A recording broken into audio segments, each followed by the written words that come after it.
جیسا کہ ہر باشعور آدمی کو اچھی طرح علم ہے، خبر ہے کہ اس دور میں اہل ہدایت کے خلاف بہت سارے فتنے سر اٹھا چکے ہیں۔ ان میں سے ایک فتنہ رافضیت ہے، فتنہ تفضیلیت ہے، اور اس فتنے کے جتنے بھی سرگرم لوگ ہیں وہ اہل ہدایت، اہل سنت و جماعت، سواد اعظم کے بنیادی اور اساسی عقائد کو مجروح کرنے کی کوشش کر رہے ہیں۔ تو اس دور میں سمجھتا ہوں کہ ہمارے خطباء اور ائمہ مساجد کے فرائض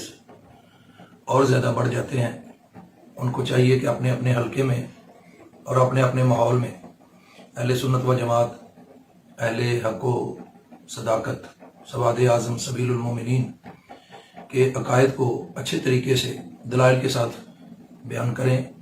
اور اپنی مذہبی اور تبلیغی ذمہ داری کو پورا کریں۔ یہ احساس دلانے کے لیے، یہ شعور اجاگر کرنے کے لیے عصر حاضر کے بہت بڑے محقق، مفکر، کنز العلماء حضرت العلام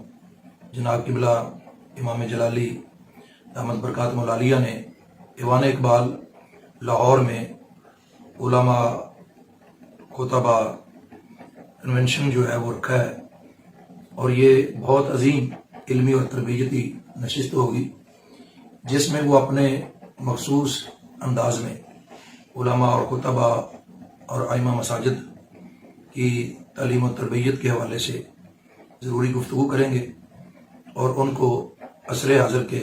فتنوں سے آگاہ کریں گے اور ان کو دعوت دیں گے کہ ان کے اس فرض منصبی کا تقاضا کیا ہے۔ تو یہ عظیم سیمینار، عظیم کنونشن، یہ علمی اور فکری، تعلیمی اور تربیتی نشست 31 دسمبر کو نماز مغرب کے بعد منعقد ہوگی۔ میں تمام دوستوں سے عرض کرتا ہوں کہ ضرور جانا چاہیے اور ایک عظیم عالم دین کی گفتگو سننی چاہیے۔ وہ اس دور میں ہمارے لیے بہت بڑا سرمایہ ہے، اور اہل سنت و جماعت کے عقائد و نظریات بڑے دلائل کے ساتھ وہ واضح کر رہے ہیں۔ اللہ تعالیٰ ان کا سایہ ہمارے سروں پر تا دیر قائم اور دائم رکھے، اور لوگوں کو ان کے موقف کو سمجھنے کی توفیق عطا فرمائے اور ہمت عطا فرمائے۔ ہم سب کو ایک لائن آف ایکشن پر اکٹھے ہونا چاہیے اور عصری فتنوں کا مقابلہ کرنا چاہیے، کیونکہ حالات بہت نازک ہیں، اور حالات کا جائزہ لینا اور پھر ان فتنوں کا مقابلہ کرنا یہ ہماری دینی اور مذہبی ذمہ داری ہے۔ اللہ تعالیٰ ہم سب کو صراط مستقیم پر، راہ ہدایت پر گامزن رہنے کی توفیق عطا فرمائے، آمین۔